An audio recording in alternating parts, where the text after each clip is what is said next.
चतुर्थी की पूजन में जो आप आखा दाना रखते हो, गेहूँ वगैरह कुछ भी जो भी रखते हो, उसकी बड़ी महत्वता होती है महाराज। यहाँ तक कहा गया है, चतुर्थी की कथा तो आप लोग पढ़ते होंगे, जो लोग पढ़ते हैं उनको मालूम होगा।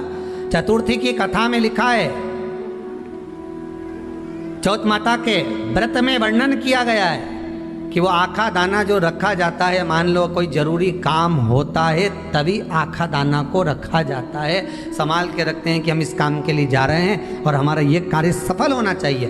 तो जिसने चतुर्थी का व्रत करा है, जिसने चंद्रदेव का पूजन करा, चतुर्थी का व्रत करा, वो गणेश जी से विनती करके वहाँ से 2-4 आखा दाना उठा ले, और जो व्यक्ति का काम अटक रहा है अपने ही घर का, पर दूसरे कुल को नहीं देना, अपने ही कुल के अंतर्गत जो काम अटक रहा है उसकी जेब में, उसके पल्लू में उस चीज़ को रख दिया जाए।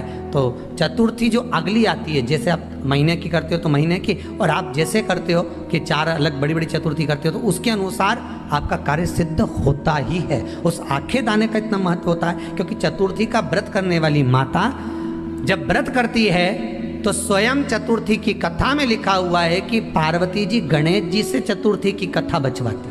तो चतुर्थी की कथा जब होती है तो उसको स्वयं गणेश जी बाच रहे हैं। तो व्रत कौन सुन रही है? माता पार्वती। और आपने जो आखा दाना लिया वो गणेश जी के भाव से लिया, गणेश जी से निवेदन करके, विनय करके, प्रार्थना कर उसको प्राप्त किया। तो जिनकी यहाँ संपदा की कमी होती है, वैभव की कमी होती है, लक्ष्मी की कमी होती है, प्रतिष्ठा की कमी होती है, धन की कमी होती है, उसके लिए बुधवार के दिन अगर शंकर पर 1 लोटा पानी चढ़ाया जाता है तो जिन लड़कियों का विवाह नहीं हो रहा, जिन बच्चों का विवाह नहीं हो रहा, उन बच्चों के भी विवाह हो जाते हैं। हमारा वृद्धि से मतलब होता है जिस कन्या या वर का विवाह नहीं होता, 40 साल हो गए या 30 साल हो गए, या जब 28 के बाद में लड़का लड़की क्रॉस हो जाए कि 29 में, 30 में, 32 में, 34 में, 40 तक पहुंच गए और विवाह नहीं हो रहा है, तब बेलपत्री के जो पेड़ होता है, वृक्ष होता है, उस वृक्ष की जो डाली होती है, उस डाली के मनकों से जो माला बनती है, बाजार में भी मिल जाती है बेल की माला,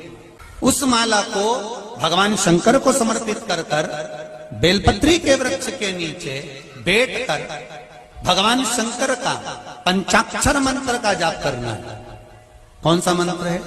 पंचाक्षर। पंचाक्षर मंत्र कल बताया था, नमः शिवाय। अगर